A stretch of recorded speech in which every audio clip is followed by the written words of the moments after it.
ಮೊನ್ನೆ ತಾನೇ ಕೇಂದ್ರ ಸರ್ಕಾರ ಬಜೆಟ್ ಮಾಡಿದೆ. 12 ಲಕ್ಷಕ್ಕಿಂತ ಕಡಿಮೆ ಆದಾಯ ಇರೋರ್ಗೆ ಒಂದು ಸಡಿಲಿಕೆಯನ್ನು ತಂದಿದೆ. ಈ 12 ಲಕ್ಷ ಬಜೆಟ್ ಇರೋಂಥವ್ರಿಗೂ ಒಂದು ಸಡಿಲಿಕೆ ತಂದಿರೋದು ಯಾರಿಗೆ ಇಲ್ಲಿ ಅಪ್ಲೈ ಆಗುತ್ತೆ ಅಂದರೆ ಅದು ನೇರವಾಗಿ ಗಂಡಸರಿಗೆ ಮಾತ್ರ.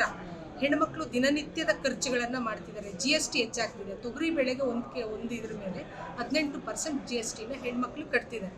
ನೀವು ನೋಡ್ಬೋದು ಮೈಕ್ರೋ ಫೈನಾನ್ಸ್ ದಿನನಿತ್ಯ ಹೆಚ್ಚಾಗ್ತಿದೆ. ಹಾವಳಿಗಳು ಹೆಚ್ಚಾಗ್ತಿರೋದ್ರಿಂದ ಹೆಣ್ಮಕ್ಳ ಕೈಯಲ್ಲಿ ದಿನನಿತ್ಯದ ಖರ್ಚಿಗೂ ಅವ್ರಿಗೆ ಸಡಿಲಿಕೆ ಸಿಗ್ತಿರೋಂಥದ್ದು ಸಂಬಂಧವೇ ಇಲ್ಲ ಆಗಿದೆ. ಹಂಗಾಗಿ ಇಡೀ ಬಡ್ಜೆಟಿನ ಮಹಿಳಾ ದೃಷ್ಟಿಕೋನದಿಂದ ಅದನ್ನು ಮಾಡುವಂಥ ಅಗತ್ಯ ಇದೆ ಅಂತ ಅನಿಸುತ್ತೆ. ನಮಗೆ ಬಸ್ಸಲ್ಲಿ ಫ್ರೀ ಸಿಕ್ಕಿದೆ, ಅದು ತುಂಬ ಉಪಯೋಗ ಆಗಿದೆ ಹೆಣ್ಮಕ್ಳಿಗೆ, ಅದನ್ನು ನಾವು ಖಂಡಿತ ಸ್ವಾಗತಿಸ್ತೀವಿ.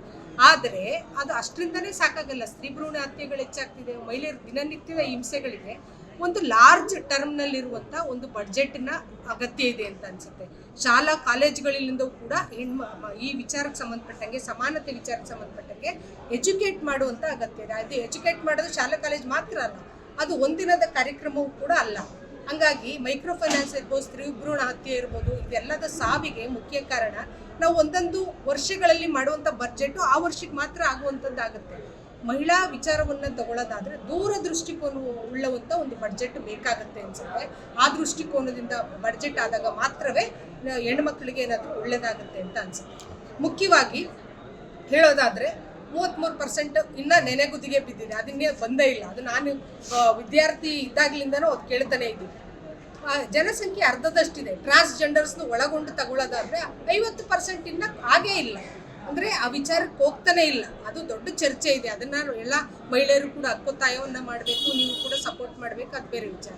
ಅದಾಗಬೇಕು ಅಂತ ನಾವೆಲ್ಲ ಬಯಸ್ತೀವಿ. ಜೊತೆಗೆ ಅಂಥ ನಿಟ್ಟಿನಲ್ಲಿ ನಾವು ಯೋಚನೆ ಮಾಡಲಿಲ್ಲ ಅಂತಂದರೆ ಒಂದು ವರ್ಷದ ಯೋಜನೆಗಳು ಎಲ್ಲಿಗೂ ಸಾಕಾಗೋದಿಲ್ಲ. ಮುಖ್ಯವಾಗಿ ಪ್ರೀ ಬಜೆಟ್ ಇದರಲ್ಲೂ ಕೂಡ ಮೀಟಿಂಗಲ್ಲೂ ಕೂಡ ಹೆಣ್ಣು ಮಕ್ಕಳ ಅಭಿವೃದ್ಧಿಗೆ ಸಂಬಂಧಪಟ್ಟಂಗೆ ಹೆಣ್ಣು ಮಕ್ಕಳು ಮಾತಾಡೋಕ್ಕೆ ಹೆಣ್ಣು ಮಕ್ಕಳು ಕರೆಯೋದೇ ಇಲ್ಲ. ಬೇರೆಯವರೆಲ್ಲ ಇವರೇ ಡಿಸೈಡ್ ಮಾಡಿರ್ತಾರೆ. ಅಂದರೆ ನಮಗೇನು ಬೇಕು ಅನ್ನೋಂಥದ್ದು ಹಕ್ಕೊತ್ತಾಯ ನಮ್ಮ ದೃಷ್ಟಿಕೋನಗಳಿಂದ ಸಾಮಾಜಿಕ ಆರ್ಥಿಕವಾಗಿ ಕೆಲಸ ಮಾಡುವಂಥವ್ರು, ಮಹಿಳಾ ಸಂಘಟನೆಗಳಲ್ಲಿ ಸಾಕಷ್ಟು ವರ್ಷಗಳಿಂದ ಚಪ್ಪಲಿ ಸೋಸ್ಕೊಂಡು ಕೆಲಸ ಮಾಡ್ತಿರೋಂಥವ್ರು, ದಲಿತ ಹೆಣ್ಣುಮಕ್ಳಿಗೆ ಏನು ಮಾಡಬೇಕು ಅಂತ ದಲಿತ ಆ್ಯಕ್ಟಿವಿಸ್ಟ್ಗಳನ್ನು, ದಲಿತ ಹೆಣ್ಣುಮಕ್ಕಳನ್ನು ಕರೆದು ಪ್ರೀ ಬಜೆಟ್ ಮೀಟಿಂಗ್ ಮಾಡಬೇಕು. ಅದು ಯಾವುದ್ರಲ್ಲೂ ಕೂಡ ಹೆಣ್ಣುಮಕ್ಕಳೇ ಇರೋದಿಲ್ಲ, ಮೀಟಿಂಗ್ ಮಾತ್ರ ಆಗಿರುತ್ತೆ. ಹಂಗಾಗಿ ಒಟ್ಟು ಈ ಬಡ್ಜೆಟ್ಟಿನ ಕಾನ್ಸೆಪ್ಟನ್ನೇ ಆಮೂಲಾಗ್ರ ಬದಲಾವಣೆಯನ್ನು ಮಾಡ್ತಾ ತಳ ಸಮುದಾಯದ ನಿಟ್ಟಿನಲ್ಲಿ ಸಮಾಜವನ್ನು ನೋಡೋ ನಿಟ್ಟಿನಲ್ಲಾದರೆ ಮಾತ್ರ ಬದಲಾವಣೆ ಆಗುತ್ತೆ ಅನಿಸುತ್ತೆ. ಆ ನಿಟ್ಟಿನಲ್ಲಿ ನಮ್ಮ ಹಕ್ಕೊತ್ತಾಯ ಇರುತ್ತೆ. ಅದು 1-2 ದಿನದ್ದಲ್ಲ, ಅದು ನಿರಂತರವಾಗಿ ಸಾಗಿ ಬರ್ತಿರಬೇಕು ಅಂತ ಅನಿಸುತ್ತೆ. ನಮಸ್ಕಾರ. ಮಾನ್ಯ ಮುಖ್ಯಮಂತ್ರಿಗಳು ಈ ತಿಂಗಳ 7ನೇ ತಾರೀಕಂದು ಬಜೆಟ್ ಮಂಡಿಸ್ತಾ ಇದ್ದಾರೆ. ಅದರಲ್ಲಿ ಬಹಳ ಮುಖ್ಯವಾಗಿ ನಾವು ಮಹಿಳಾ ಪರವಾಗಿ ಒಂದಷ್ಟು ಅಹವಾಲುಗಳನ್ನು ಹೇಳಿದ್ವಿ ಅವರಿಗೆ. ಏನು ಅಂತಂದರೆ, ಇವತ್ತಿನ ಮಟ್ಟಿಗೆ ಹಲವಾರು ಗ್ಯಾರಂಟಿಗಳನ್ನು ಕೊಡ್ತಾ ಇದ್ದಾರೆ ನಮ್ಮ ಸರ್ಕಾರ. ಯಾವುದರಲ್ಲಿ ಯಾವುದು ಗೃಹಜ್ಯೋತಿ ಅನ್ನುವಂಥದ್ದು, ಮತ್ತು ಭಾಗ್ಯಲಕ್ಷ್ಮಿ ಅನ್ನುವಂಥದ್ದು, ಹಲವಾರು ರೀತಿಯ ಗ್ಯಾರಂಟಿಗಳನ್ನು ಕೊಡ್ತಾ ಇದ್ದಾರೆ. ಆದರೆ ಈ ಗ್ಯಾರಂಟಿ ಅನ್ನುವಂಥದ್ದು ಎಲ್ಲಿ ತನಕ ನಡೆಯುತ್ತೆ ಅನ್ನೋದು ಬಹಳ ಮುಖ್ಯವಾದ ಪ್ರಶ್ನೆ. ಯಾಕೆಂದರೆ ಇವತ್ತಿನ ಸರ್ಕಾರ ಕೊಡುತ್ತೆ ಇರೋ ತನಕ. ಮುಂದಿನ ಸರ್ಕಾರ ಬಂದರೆ, ಬೇರೆ ಯಾರೋ ಪಕ್ಷದವರು ಬಂದರೆ ಅವ್ರು ಕೊಡ್ತಾರಾ? ಕೊಡ್ಲಿಕ್ಕೆ ಸಾಧ್ಯ ಇಲ್ಲ. ಅಂದರೆ ಮಹಿಳೆಯರು ಎಲ್ಲರೂ ಸಹ ಕೇವಲ ಈ ಗ್ಯಾರಂಟಿಗಳನ್ನು ನಂಬಿಕೊಂಡು ಬದುಕನ್ನು ಮಾಡೋದಕ್ಕೆ ಸಾಧ್ಯನಾ ಅಂತ ಪ್ರಶ್ನೆ.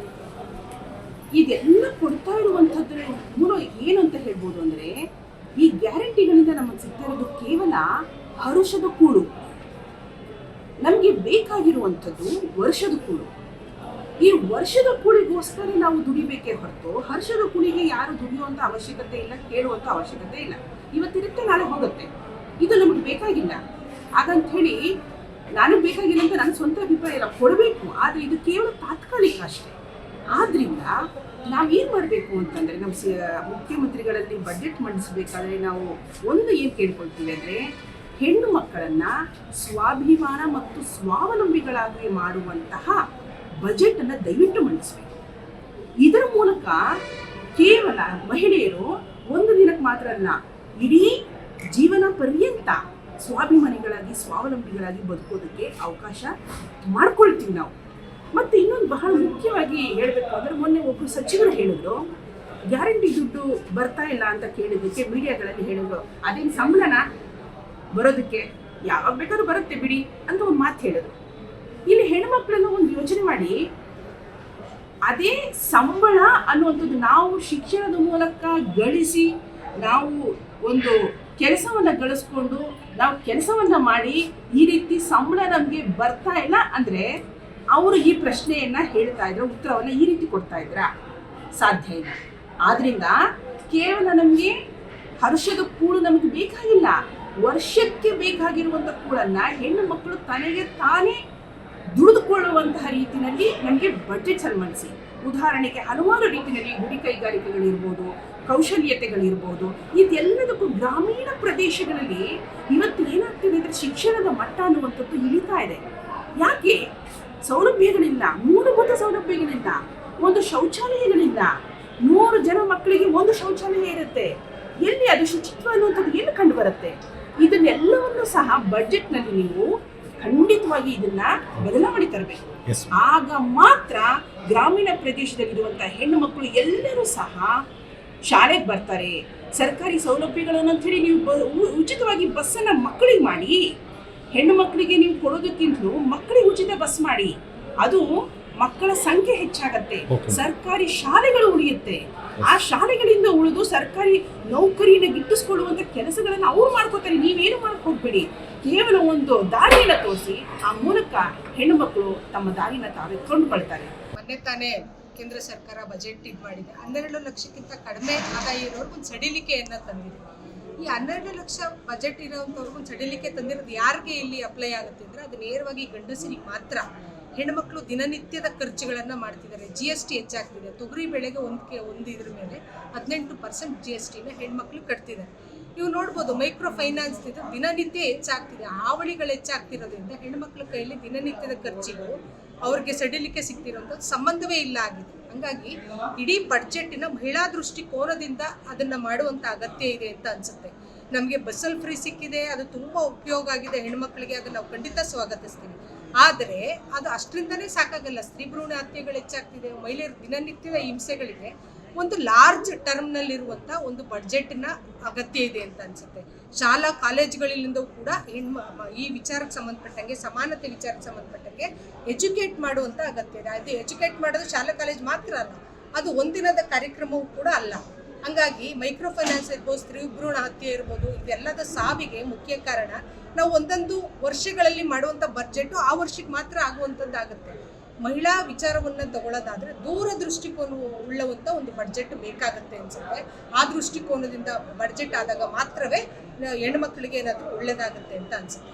ಮುಖ್ಯವಾಗಿ ಹೇಳೋದಾದರೆ 33% ಇನ್ನೂ ನೆನೆಗುದಿಗೆ ಬಿದ್ದಿದೆ. ಅದನ್ನೇ ಬಂದೇ ಇಲ್ಲ. ಅದು ನಾನು ವಿದ್ಯಾರ್ಥಿ ಇದ್ದಾಗಲಿಂದನೂ ಅದು ಕೇಳ್ತಾನೆ ಇದ್ದೀನಿ. ಜನಸಂಖ್ಯೆ ಅರ್ಧದಷ್ಟಿದೆ. ಟ್ರಾನ್ಸ್ಜೆಂಡರ್ಸ್ನ ಒಳಗೊಂಡು ತಗೊಳ್ಳೋದಾದರೆ 50% ಇನ್ನೂ ಆಗೇ ಇಲ್ಲ. ಅಂದರೆ ಆ ವಿಚಾರಕ್ಕೆ ಹೋಗ್ತಾನೆ ಇಲ್ಲ. ಅದು ದೊಡ್ಡ ಚರ್ಚೆ ಇದೆ. ಅದನ್ನು ಎಲ್ಲ ಮಹಿಳೆಯರು ಕೂಡ ಹಕ್ಕೊತ್ತಾಯವನ್ನು ಮಾಡಬೇಕು, ನೀವು ಕೂಡ ಸಪೋರ್ಟ್ ಮಾಡಬೇಕು, ಅದು ಬೇರೆ ವಿಚಾರ. ಅದಾಗಬೇಕು ಅಂತ ನಾವೆಲ್ಲ ಬಯಸ್ತೀವಿ. ಜೊತೆಗೆ ಅಂಥ ನಿಟ್ಟಿನಲ್ಲಿ ನಾವು ಯೋಚನೆ ಮಾಡಲಿಲ್ಲ ಅಂತಂದರೆ ಒಂದು ವರ್ಷದ ಯೋಜನೆಗಳು ಎಲ್ಲಿಗೂ ಸಾಕಾಗೋದಿಲ್ಲ. ಮುಖ್ಯವಾಗಿ ಪ್ರೀ ಬಜೆಟ್ ಇದರಲ್ಲೂ ಕೂಡ ಮೀಟಿಂಗಲ್ಲೂ ಕೂಡ ಹೆಣ್ಣು ಮಕ್ಕಳ ಅಭಿವೃದ್ಧಿಗೆ ಸಂಬಂಧಪಟ್ಟಂಗೆ ಹೆಣ್ಣು ಮಕ್ಕಳು ಮಾತಾಡೋಕ್ಕೆ ಹೆಣ್ಣು ಮಕ್ಕಳು ಕರೆಯೋದೇ ಇಲ್ಲ. ಬೇರೆಯವರೆಲ್ಲ ಇವರೇ ಡಿಸೈಡ್ ಮಾಡಿರ್ತಾರೆ. ಅಂದರೆ ನಮಗೇನು ಬೇಕು ಅನ್ನೋಂಥದ್ದು ಹಕ್ಕೊತ್ತಾಯ ನಮ್ಮ ದೃಷ್ಟಿಕೋನಗಳಿಂದ ಸಾಮಾಜಿಕ ಆರ್ಥಿಕವಾಗಿ ಕೆಲಸ ಮಾಡುವಂಥವ್ರು, ಮಹಿಳಾ ಸಂಘಟನೆಗಳಲ್ಲಿ ಸಾಕಷ್ಟು ವರ್ಷಗಳಿಂದ ಚಪ್ಪಲಿ ಸೋಸ್ಕೊಂಡು ಕೆಲಸ ಮಾಡ್ತಿರೋಂಥವ್ರು, ದಲಿತ ಹೆಣ್ಣುಮಕ್ಳಿಗೆ ಏನು ಮಾಡಬೇಕು ಅಂತ ದಲಿತ ಆ್ಯಕ್ಟಿವಿಸ್ಟ್ಗಳನ್ನು, ದಲಿತ ಹೆಣ್ಣುಮಕ್ಕಳನ್ನು ಕರೆದು ಪ್ರೀ ಬಜೆಟ್ ಮೀಟಿಂಗ್ ಮಾಡಬೇಕು. ಅದು ಯಾವುದ್ರಲ್ಲೂ ಕೂಡ ಹೆಣ್ಣುಮಕ್ಕಳೇ ಇರೋದಿಲ್ಲ, ಮೀಟಿಂಗ್ ಮಾತ್ರ ಆಗಿರುತ್ತೆ. ಹಂಗಾಗಿ ಒಟ್ಟು ಈ ಬಡ್ಜೆಟ್ಟಿನ ಕಾನ್ಸೆಪ್ಟನ್ನೇ ಆಮೂಲಾಗ್ರ ಬದಲಾವಣೆಯನ್ನು ಮಾಡ್ತಾ ತಳ ಸಮುದಾಯದ ನಿಟ್ಟಿನಲ್ಲಿ ಸಮಾಜವನ್ನು ನೋಡೋ ನಿಟ್ಟಿನಲ್ಲಾದರೆ ಮಾತ್ರ ಬದಲಾವಣೆ ಆಗುತ್ತೆ ಅನಿಸುತ್ತೆ. ಆ ನಿಟ್ಟಿನಲ್ಲಿ ನಮ್ಮ ಒಕ್ಕೊತ್ತಾಯ ಇರುತ್ತೆ. ಅದು 1-2 ದಿನದ್ದಲ್ಲ, ಅದು ನಿರಂತರವಾಗಿ ಸಾಗಿ ಬರ್ತಿರ್ಬೇಕು ಅಂತ ಅನಿಸುತ್ತೆ. ನಮಸ್ಕಾರ.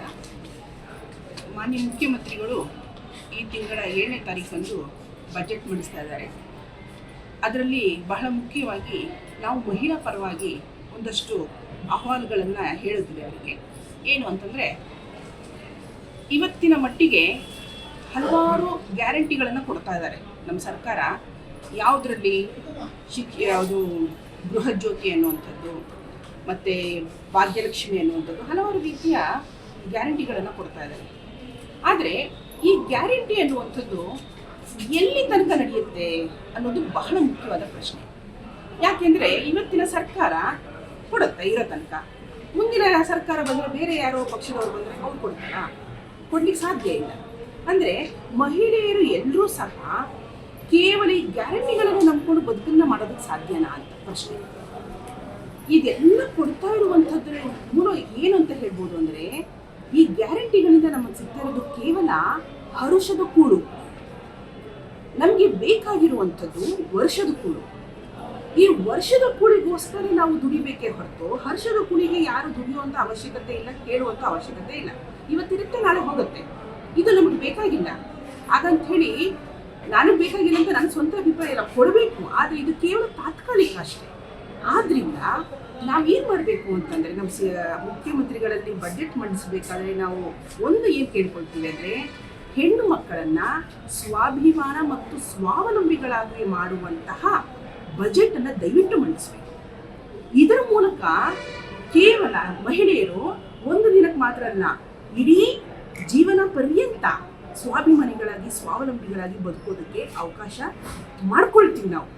ಮತ್ತು ಇನ್ನೊಂದು ಬಹಳ ಮುಖ್ಯವಾಗಿ ಹೇಳಬೇಕು ಅಂದರೆ, ಮೊನ್ನೆ ಒಬ್ಬರು ಸಚಿವರು ಹೇಳಿದ್ರು, ಗ್ಯಾರಂಟಿ ದುಡ್ಡು ಬರ್ತಾ ಇಲ್ಲ ಅಂತ ಕೇಳಿದ್ದಕ್ಕೆ ಮೀಡಿಯಾಗಳಲ್ಲಿ ಹೇಳಿದ್ರು, ಅದೇನು ಸಂಬಳನ ಬರೋದಕ್ಕೆ, ಯಾವಾಗ ಬೇಕಾದ್ರೂ ಬರುತ್ತೆ ಬಿಡಿ ಅಂತ ಒಂದು ಮಾತು ಹೇಳಿದ್ರು. ಇಲ್ಲಿ ಹೆಣ್ಮಕ್ಳೆಲ್ಲ ಒಂದು ಯೋಚನೆ ಮಾಡಿ, ಅದೇ ಸಂಬಳ ಅನ್ನುವಂಥದ್ದು ನಾವು ಶಿಕ್ಷಣದ ಮೂಲಕ ಗಳಿಸಿ ನಾವು ಒಂದು ಕೆಲಸವನ್ನು ಗಳಿಸ್ಕೊಂಡು ನಾವು ಕೆಲಸವನ್ನು ಮಾಡಿ ಈ ರೀತಿ ಸಂಬಳ ನಮಗೆ ಬರ್ತಾ ಇಲ್ಲ ಅಂದರೆ ಅವರು ಈ ಪ್ರಶ್ನೆಯನ್ನು ಹೇಳ್ತಾ ಇದ್ರು, ಉತ್ತರವನ್ನು ಈ ರೀತಿ ಕೊಡ್ತಾ ಇದ್ರ? ಸಾಧ್ಯ ಇಲ್ಲ. ಆದ್ರಿಂದ ಕೇವಲ ನಮಗೆ ಹರ್ಷದ ಕೂಳು ನಮಗೆ ಬೇಕಾಗಿಲ್ಲ, ವರ್ಷಕ್ಕೆ ಬೇಕಾಗಿರುವಂಥ ಕೂಳನ್ನು ಹೆಣ್ಣು ಮಕ್ಕಳು ತನಗೆ ತಾನೇ ದುಡಿದುಕೊಳ್ಳುವಂತಹ ರೀತಿಯಲ್ಲಿ ನಮಗೆ ಬಜೆಟ್ ಸನ್ಮಾನಿಸಿ.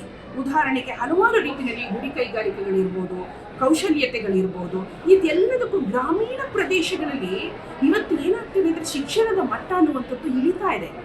ಯಾಕೆ? ಸೌಲಭ್ಯಗಳಿಲ್ಲ, ಮೂಲಭೂತ ಸೌಲಭ್ಯಗಳಿಲ್ಲ, ಒಂದು ಶೌಚಾಲಯಗಳಿಲ್ಲ. 100 ಜನ ಮಕ್ಕಳಿಗೆ ಒಂದು ಶೌಚಾಲಯ ಇರುತ್ತೆ. ಎಲ್ಲಿ ಅದು ಶುಚಿತ್ವ ಅನ್ನುವಂಥದ್ದು ಏನು ಕಂಡು ಬರುತ್ತೆ? ಇದನ್ನೆಲ್ಲವನ್ನು ಸಹ ಬಜೆಟ್ನಲ್ಲಿ ನೀವು ಖಂಡಿತವಾಗಿ ಇದನ್ನ ಬದಲಾವಣೆ ತರಬೇಕು. ಆಗ ಮಾತ್ರ ಗ್ರಾಮೀಣ ಪ್ರದೇಶದಲ್ಲಿರುವಂತಹ ಹೆಣ್ಣು ಮಕ್ಕಳು ಎಲ್ಲರೂ ಸಹ ಶಾಲೆಗೆ ಬರ್ತಾರೆ. ಸರ್ಕಾರಿ ಸೌಲಭ್ಯಗಳನ್ನು ಅಂತ ಹೇಳಿ ನೀವು ಉಚಿತವಾಗಿ ಬಸ್ಸನ್ನು ಮಕ್ಕಳಿಗೆ ಮಾಡಿ, ಹೆಣ್ಣು ಮಕ್ಕಳಿಗೆ ನೀವು ಕೊಡೋದಕ್ಕಿಂತಲೂ ಮಕ್ಕಳಿಗೆ ಉಚಿತ ಬಸ್ ಮಾಡಿ. ಅದು ಮಕ್ಕಳ ಸಂಖ್ಯೆ ಹೆಚ್ಚಾಗತ್ತೆ, ಸರ್ಕಾರಿ ಶಾಲೆಗಳು ಉಳಿಯುತ್ತೆ. ಆ ಶಾಲೆಗಳಿಂದ ಉಳಿದು ಸರ್ಕಾರಿ ನೌಕರಿನ ಗಿಟ್ಟಿಸ್ಕೊಳ್ಳುವಂಥ ಕೆಲಸಗಳನ್ನು ಅವ್ರು ಮಾಡ್ಕೋತಾರೆ. ನೀವೇನು ಮಾಡಕ್ ಹೋಗ್ಬೇಡಿ, ಕೇವಲ ಒಂದು ದಾರಿಯನ್ನು ತೋರಿಸಿ ಆ ಮೂಲಕ ಹೆಣ್ಣು ಮಕ್ಕಳು ತಮ್ಮ ದಾರಿನ ತಾವೇ ಕೊಂಡುಕೊಳ್ತಾರೆ.